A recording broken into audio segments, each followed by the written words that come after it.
श्री सीता लक्ष्मण भरत शत्रुघ्न हनुमत समेत श्री रामचंद्र परब्रह्मणे नमः। श्री आंजनेय स्वामी की जय। जानकी कांत स्मरणे जय जय राम राम। अस्मत् सर्वगुरुभ्यो नमः। நமஸ்காரம்.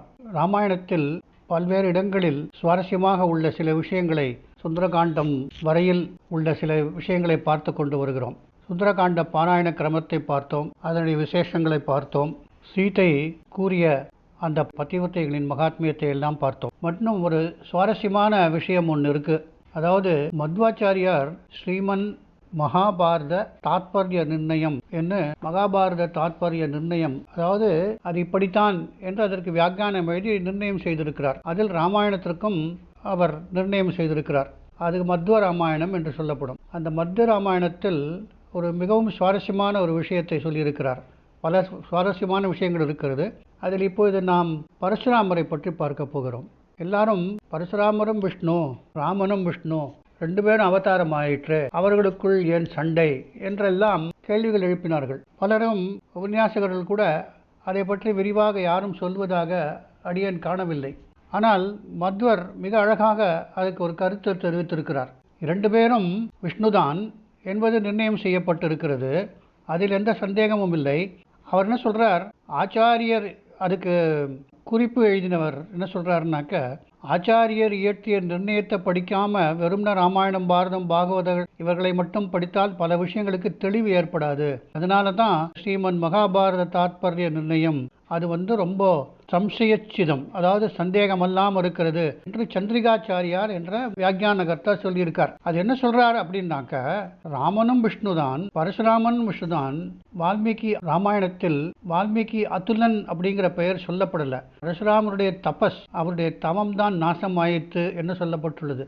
என்னுடைய தவத்தை எல்லாம் நீ உன்னுடைய பானத்திற்கு நான் ஏற்றி குறிப்பார்த்த அஸ்திரத்திற்கு இரையாக எடுத்துக்கொள் என்று பரசுராமன் சொன்னதாகத்தான் நாம் பார்த்திருக்கிறோம். இப்போது சொல்ல போகின்ற விஷயம் மிகவும் ருச்சிகரமாக இருக்கும். வால்மீகியத்தில் அதுலன் என்கிற பெயர் சொல்லப்படவில்லை. ராமனும் விஷ்ணுவே, பரசுராமனும் விஷ்ணுவே, இவர்களுக்குள்ளே ஏன் சண்டை? அதை வால்மீகி சரியாக விவரிக்கவில்லை, ஆச்சாரியர் ஒருவரே நிரூபித்துள்ளார் என்று சொல்லுகிறார். அதாவது என்ன விஷயம்னா, பிரம்மதேவரிடம் வரம் பெற்றுக்கொண்ட பலத்தினால் அதுலன் என்கிற தைத்தியன், இந்த தைத்தியன், தானவன், ராட்சசன், அரக்கன் எல்லாம் ஒரே கூட்டம்தான். அவனுக்கு அதுலன்கிற தைத்தியன் பரசுராமரோட வயிற்றுல வசித்து வந்தான். அவனுக்கு வைகுண்டம் பார்க்கணும்னு ஒரு ஆசை ஏற்பட்டது. ஆனால் அதற்கு அவனுக்கு தகுதி இல்லை. அதனாலேயே பரசுராமரோட ராமபாணத்தை தன்னுடைய வயிற்றில் இருக்கிற அதுலன் மேல பிரயோகிக்க பண்ணார். இதுவே ராம பரசுராம யுத்தத்தோட பரம ரகசிய தாத்பரியம்னு சொல்றார். இது வேறு யாரும் சொல்லியிருப்பதாக அடியேன் காணவில்லை, பிரவச்சனங்களிலும் யாரும் சொல்லியிருப்பதாக அடியனுக்கு தெரியவில்லை. அதாவது பிருகு மகர்ஷியுடைய கால்லையும் அந்த தைத்தியன் இருந்தான். அதாவது பிருகு மகர்ஷிக்கு காலில் கண்கள் இருந்தது, அந்த கண்கள்லையும் அதுலன்ற தைத்தியன் இருந்தான். இவனே எப்படி அங்கே இருந்தான் அப்படின்னு வரும். அவனுக்கும் விஷ்ணுலோகம் பார்க்கணும் அப்படிங்கிற வரம் படைத்திருந்தான். அதனால அவனுக்கு அதுக்கு யோகியதை இல்லை. அதனால பிருகு வைகுண்டம் போன போது அந்த அசுரனுடைய ஆவேசத்தினால மகாவிஷ்ணுவோடைய மார்பில் பிருகு எட்டி உதைச்சார். பிருகு விஷ்ணுவை எட்டி உதைத்தார் என்றுதான் நாம் கேள்விப்பட்டிருக்கிறோம். அவர் ஏன் எட்டி உதைத்தார்னாக்க, அந்த அசுரன் அவர் உள்ள இருந்தான், வசித்தான், அவருடைய காலில் இருந்த கண்களில் வசித்துட்டு இருந்தான். அதனால அந்த அவனுடைய ஆவேசத்தினால, அவனுடைய இம்பாக்ட்னால அப்படின்னு சொல்லலாம், மகாவிஷ்ணுவோட மார்பில் எட்டி உதைச்சார். அப்போ மகாவிஷ்ணு கோபம் கொள்ளல. பிருகு மகர்ஷியோட கால அலம்பர சாக்குல பாகவதனுக்கு எல்லாம் செய்கிறார் அப்படிங்கிற இருக்கும்போது அந்த சாக்குல அந்த பிருகுவோட பாதத்தினுடைய கண்கள்ல இருந்த அந்த அதுலன்கிற தைத்தியனை விரலால நசுக்கி கொண்டு விட்டார். ஆனால் வழக்குல மகாவிஷ்ணு பிருகுவோட பாதக்கண்ணை பறித்தார் என்று சொல்லுவார்கள். இதுல ரொம்ப விஸ்தாரமா இந்த விஷயங்கள்லாம் பவிஷ்யோத்தர புராணம் அப்படின்னு அந்த புராணங்கள்ல நிறைய விஷயங்கள் சொல்லியிருக்கு. இந்த சுருக்கமான கருத்து அதுக்கப்புறம் கொஞ்சம் விளக்கமா பார்க்கலாம். இதை முன்னொரு காலத்துல அதுலன் அப்படிங்கிற ஒரு பெரிய கொடிய அசுரன் இருந்தான். அவன் பிரம்மா கிட்ட வரன் பெற்று லோகமயத்துவத்தை சம்பாதித்துட்டான். லோகமயத்துவம்னாக்க உலகமெங்கும் பரவி இருக்கின்ற தன்மை கொண்டவனாகும் அந்த பாக்கியத்தை கொண்டவன். அந்த பிரம்மதேவன் வரம் கொடுத்துட்டார். அவர் அதுலனுக்கு சொன்னார், ஹரி விஷ்ணு எப்ப தோற்பானோ, அதாவது ஹரி விஷ்ணு எப்ப தோற்றுவிட்டான் என்று லோகத்துல பிரசித்தி ஏற்படுமோ அப்பொழுது நீ இறந்து போவாய் என்று சொன்னார்.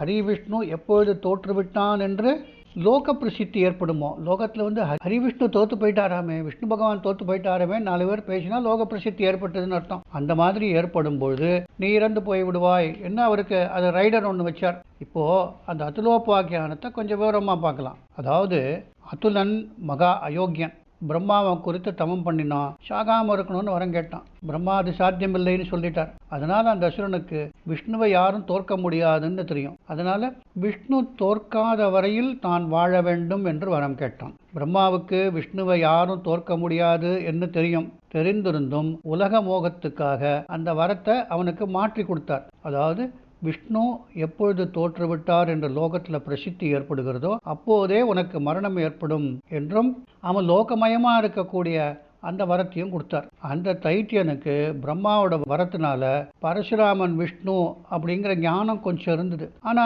ராமன் விஷ்ணு அப்படிங்கிற ஞானம் இல்லை அவனுக்கு.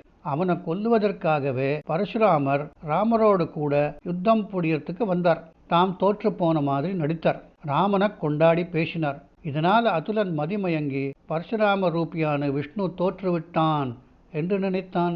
வைத்த விட்டு வெளியில வரத்துக்கு தயாரா இருந்தான். அந்த சமயம் ராமபாணம் அவன் மேல தாக்கிட்டு அவன் செத்து ஒழிந்தான். வால்மீகியில ஸ்பஷ்டமாக இதை சொல்லாம பரசுராமனுடைய தவம் நாசம் ஆயிற்று அப்படின்னு சொல்லியிருக்கு. தபஸ் என்றால் தபோமய லோகமய தைத்தியன் அதுலன் என்றுதான் அர்த்தம் பண்ண வேண்டும் என்று ஆச்சாரியன் மத்வாச்சாரியார் சொல்றார். அதாவது லோகநாசம் செய்யக்கூடிய அயோக்கியனான அந்த தைத்தியன் அழிய வேண்டும் என்று யாரிடம் தோற்காத நான் உன்னிடம் தோற்ற மாதிரி காண்பித்தேன் என்று பரசுராமன் ஸ்ரீராமன் கிட்ட சொன்ன உடனே ஸ்ரீராமன் ஜெகன் நாசகனாகிய ஜகத்தை நாசம் செய்யக்கூடிய லோகபங்கம் பரவி இருக்கின்ற அந்த அசுரன் மேல நான் ஏற்றி நிலைநிறுத்திய அந்த அம்பை பானத்தை பிரயோகம் செய்தான். அதாவது அந்த அசுரனுக்கு மோட்சம் போகணும்னு ஆசை.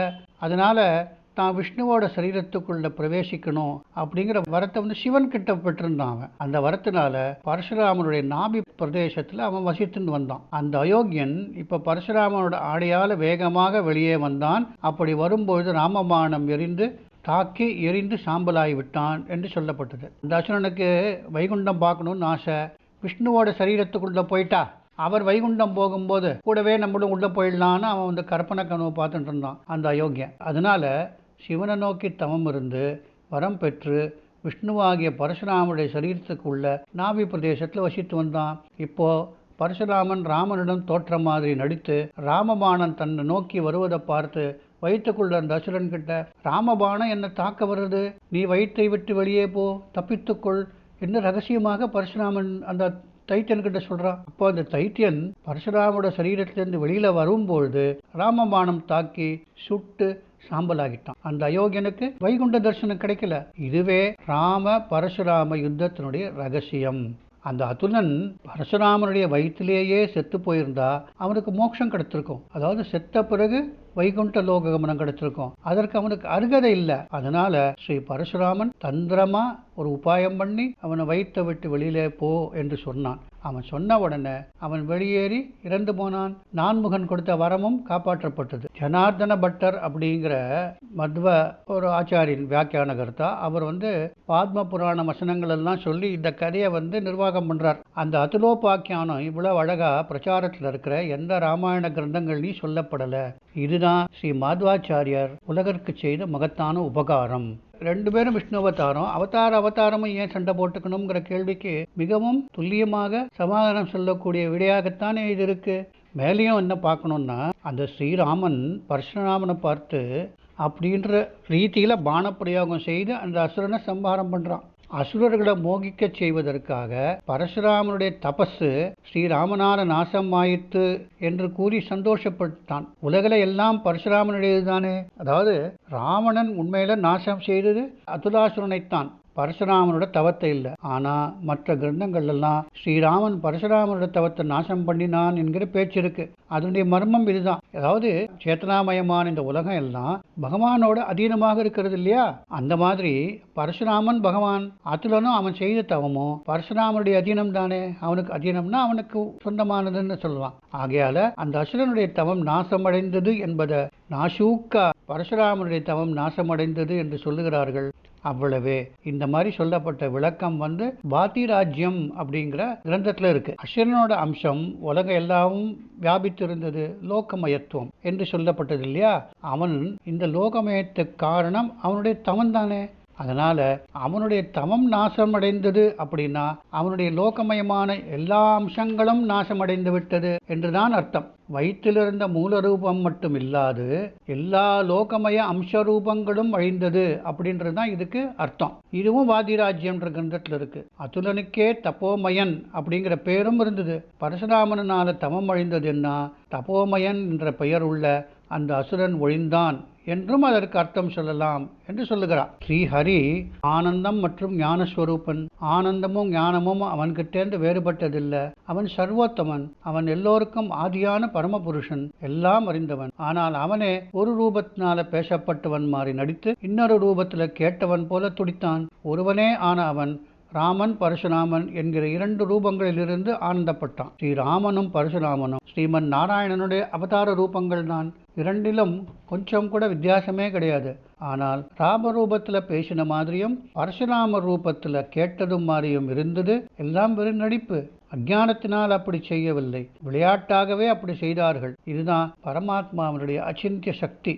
பரமாத்மாவுக்கும் அவனோட குணங்களாகிய ஞானம் ஆனந்தம் இவைகளுக்கிடையே எந்த பேதமும் கிடையாது. பேதம் இருப்பது போல் நாம் தெரிந்து கொள்வது விசேஷ அப்படிங்கிற ஒரு கொள்கையினால நம்ம தான் அந்த மாதிரி தெரிஞ்சுக்கிறோம். பகவானுடைய நடவடிக்கைகள் எல்லாம் தன்னை நம்பிய பக்த ஜனங்களோட உத்தம ஞானத்துக்கு காரணமாகிறது போல தன்னை நம்பாத அசுர ஜனங்களுடைய மித்யா ஞானத்துக்கும், மித்யா ஞானம்னா அஜ்ஞானம், அதுக்கு காரணமாகிறது. அப்படி செய்ய வேண்டும் என்பதற்காகத்தான் ஒரே ஒருவனாகிய அவன் ஸ்ரீராமன் பரசுராமன் என்ற பேதத்தை கல்பித்து கொண்டு சண்டை போட்ட மாதிரி நடித்தான். தேவதா ரூபங்களில் நிறைய ரகசியங்கள் இருக்கு. அந்த பக்த ஜனங்களுக்கு காருண்ய நிதியாக இருக்கின்ற ஸ்ரீ ஹரி பரசுராமன் தன்னுடைய ரூபங்கள்ல அத்தியந்த அபேதம் இருந்தாலும் முதல்ல நாங்க ரெண்டு பேரும் வேறு வேறுவர்கள் என்பது போல காட்டிவிட்டு அதற்கு பிறகு தன்னுடைய இன்னொரு ரூபமான ஸ்ரீ ராம ரூபத்துல பிரத்யட்சமாக ஐக்கியத்தை அடைந்து விட்டான். அதாவது ராமனும் ஹரியே பரசுராமனும் ஹரியே என்பதை மறக்கவே கூடாது என்பதுதான் இதற்கு அர்த்தம். உலகம் பார்த்துருக்கும் போதே ஸ்ரீராமனோட அந்த அத்தியந்த ஐக்கியத்தை அடைந்த லக்ஷ்மிபதியான பரசுராம தேவன் தம்முடைய பக்தர்களுடைய எல்லா சந்தேகங்களையும் தீர்த்து வைத்தார். பிறகு சிரேஷ்டமான அந்த சார்ங்க தனுசை வில்லை ஸ்ரீராமனுக்கே கொடுத்துவிட்டு ஸ்ரீராமனுடைய அனுமதியை பெற்றுக்கொண்டு புறப்பட்டு போய்விட்டார். அதாவது ராமனுடைய ரூபத்திலேயே பரசுராமன் பிரவேசித்து ஒரு க்ஷணகாலம் அங்கேயே இருந்து தங்களுடைய இருவர்களுக்கும் இடையே அத்தியந்த அபேதம், அத்தியந்த அபேதம்னா ஐக்கியம்னு அர்த்தம், பேதம் இல்லை அப்படின்னு அர்த்தம். அபேதம்னாலே பேதம் இல்லை, அத்தியந்தனா பூரணமா. இங்க அத்தியந்த அபேதம்தான், ஐக்கியம்தான் இருக்கு அப்படிங்கிறத உலகத்துக்கு பரசுராமர் உலகத்தினுடைய ஜனங்களுடைய கண்களுக்கு காண்பித்தார். பிறகு அவரே ஸ்ரீராமரோட சரீரத்திலிருந்து மறுபடியும் வெளியில வந்து தன்னுடைய வைஷ்ணவ சாரங்க தனுசு ஸ்ரீராமனுக்கு கொடுத்து விட்டு அங்கிருந்து புறப்பட்டு மகேந்திரகிரி பக்கம் போய்விட்டார் என்று சொல்றாரு. மத்வ ராமாயணத்தில் அவர் சொல்லியிருக்கார். இந்த ராம பரசுராம யுத்தம் அதுலாசுர வதத்துக்காகத்தான் ஏற்பட்டதே தவிர ஸ்ரீராமன் ஸ்ரீ பரசுராமனையோட சிரேஷ்டனம் என்று நிரூபிப்பதற்காக அல்ல. இதை யார் பரசுராம கர்வம் என்று சொல்லுகிறார்களோ அவர்கள் நிச்சயம் அந்த தமசியே அடைவார்கள் என்று சொல்லப்படுகிறது என்று பரசுராமன் ராமனுக்கிடையே ஏற்பட்ட அந்த யுத்தத்தின் ரகசிய தாத்பரியத்தை, மிக ரகசியமான தத்துவார்த்தத்தை ஸ்ரீ மத்வாச்சாரியார் அவர்கள் அவருடைய ஸ்ரீமன் மகாபாரத தாத்பரிய நிர்ணயத்தில் உள்ள மத்வ ராமாயணத்தில் விசேஷமாக நிர்ணயம் செய்திருக்கிறார்கள். ஸ்ரீ சீதா லக்ஷ்மண பரத சத்ருக்ன ஹனுமத் சமேத ஸ்ரீ ராமச்சந்திர பரபிரம்மணே நமஹ. ஸ்ரீ ஆஞ்சநேய சுவாமிக்கு ஜெய். ஜானகி காந்த ஸ்மரணே ஜெய் ஜெய் ராம ராமா.